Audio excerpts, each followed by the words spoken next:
Você está prestes a entrar na Arca de Noé. Não como um crítico, não como um cético, mas como um filho do povo de Deus, disposto a olhar com os olhos da fé o milagre que foi o dilúvio, e o que isso revela não só sobre o passado, mas sobre a soberania, o poder e a fidelidade de Deus. Porque a Arca de Noé não é um mito, é um testemunho vivo da provisão divina. Não um erro da fé, não um paradoxo da razão. É a confirmação de que o Senhor dos Exércitos governa a criação, a história e o futuro com precisão absoluta. E se você acha que é impossível que um único barco pudesse abrigar todos os animais da Terra, prepare-se, porque a resposta não está na nossa limitação, mas no poder de quem disse, eu sei como farei. O livro do Gênesis, capítulo 6, é claro. Deus disse a Noé, eu levantarei sobre a terra um juízo de toda a carne, porque o mal está em todos os pensamentos do coração do homem. Faça para ti uma arca de madeira de gofer, farás câmaras na arca, e a untarás com betume por dentro e por fora, e lhe farás cobertura. E não foi uma sugestão. Foi uma ordem com dimensões exatas, 300 côvados de comprimento, 50 de largura, 30 de altura. Projetada para estabilidade, para carregar peso, para resistir às tempestades. Não um barco de pesca, mas um navio de reconstrução do mundo. E Deus não falhou. Deus escolheu Noé, homem justo e íntegro entre seus contemporâneos. Abriu as comportas, como diz o texto. O Senhor abriu as comportas do céu. Criou rotas aquáticas profundas, talvez canalizando criaturas marinhas para a arca ou preservando espécies em águas abissais. Algo que até a ciência moderna reconhece como possível em ambientes submersos ou zonas de vida profunda. Mas e os animais? Como todos entraram? Aqui entra um ponto fundamental da apologética cristã ortodoxa. A obediência e a ação divina não podem ser reduzidas à lógica humana, mas nunca a contradizem. Noé não foi chamado a convencer os animais. Deus os fez subir à arca. Em Gênesis capítulo 6, versículo 20, está escrito: as aves, os animais e os répteis, todo ser que rasteja sobre a terra virão até ti para que possam ser preservados. E no capítulo 7, versículo 15, vieram a Noé para a arca, macho e fêmea, de toda ave, de toda fera e de todo réptil, conforme Deus ordenara.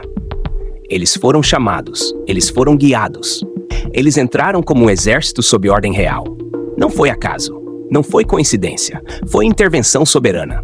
Como Deus fez com Beelzebu na casa de Jó, como fez com a multidão faminta ao multiplicar o pão, como fez com o vento e as ondas ao dizer, cala-te. O Criador, que fez todas as formas de vida com um simples verbo, é capaz de dirigir a biologia conforme o propósito da sua salvação. Mas vem o desafio maior: o espaço, o peso, a alimentação, o comportamento. E aqui, a Bíblia não nos deixa à deriva. A resposta está tanto na palavra quanto na natureza que o próprio Deus projetou. Primeiro, quantos animais Noé realmente precisava levar? A resposta está na graça da própria ordem divina. Deus não exigiu que Noé levasse todas as espécies conhecidas hoje. Exigiu apenas, de toda a carne, 2, um macho e uma fêmea.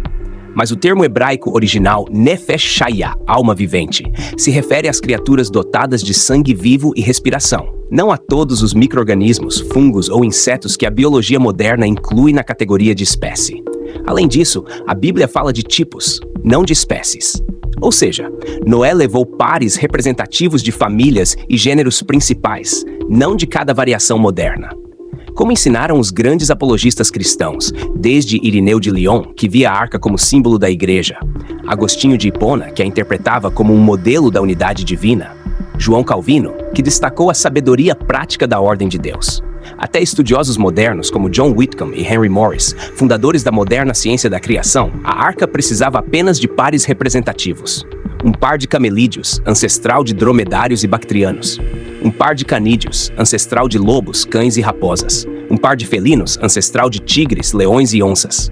Um par de primatas, ancestral de macacos e símios. Isso reduz drasticamente o número. Estudos da ciência da criação indicam que apenas entre 35 mil e 65 mil indivíduos seriam necessários. E cerca de 80% desses eram pequenas aves, insetos e mamíferos, ocupando pouco espaço e podendo permanecer em repouso metabólico. E quanto aos grandes animais?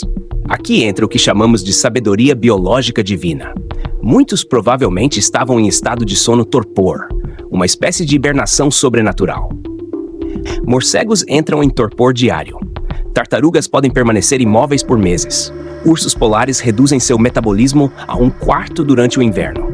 Se a natureza é capaz disso, o Criador pode ampliar esse estado conforme sua vontade, mantendo os grandes animais em sono profundo, alimentados por água coletada no teto da arca, com um sistema de drenagem descrito por estudiosos bíblicos como Dr. Tom Short, especialista em engenharia do dilúvio.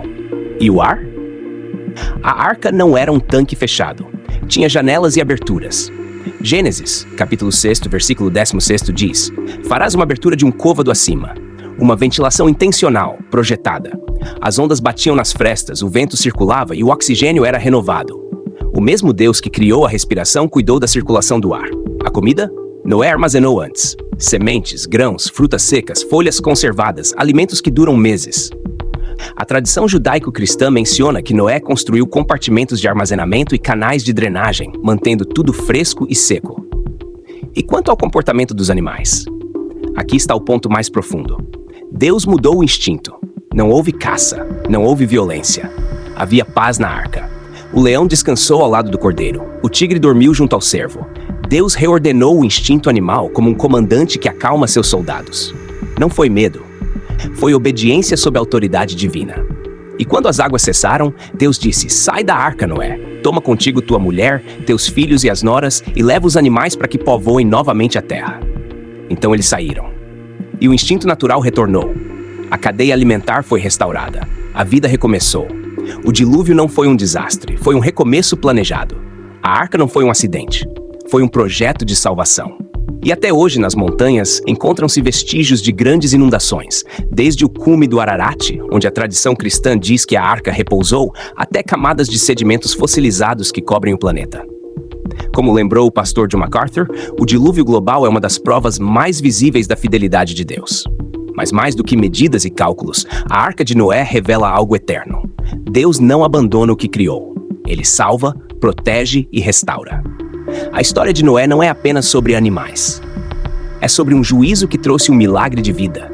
Quando você olhar para a arca, não veja apenas um barco, veja a arca da igreja. Noé representa o profeta fiel, os animais, a humanidade guiada, o dilúvio, o pecado e a purificação. A arca, o plano de redenção. E o que veio depois? Uma arca vazia, uma terra nova, um mundo reconstruído e uma promessa eterna: nunca mais destruirei a terra com um dilúvio. O que virá em seguida? O arrebatamento, o juízo final. O novo céu e a nova terra. E onde estarão os que obedeceram? Onde sempre estiveram os justos, dentro da arca da salvação. Se você sentiu a presença de algo maior ao ouvir esta mensagem, é porque o Espírito ainda chama corações dispostos a entrar na arca. A arca hoje não é feita de madeira, é feita de fé. E cada palavra que você ouviu foi um lembrete de que o mesmo Deus que salvou Noé continua chamando os seus para o abrigo da promessa. Então, antes que o mundo lá fora se perca em vozes de dúvida, decida permanecer onde a fé te protege. Clique agora em seguir este canal, não apenas para ouvir histórias bíblicas, mas para permanecer perto da palavra que dá vida. Porque quem anda com Deus nunca se afoga, é sempre elevado pelas águas.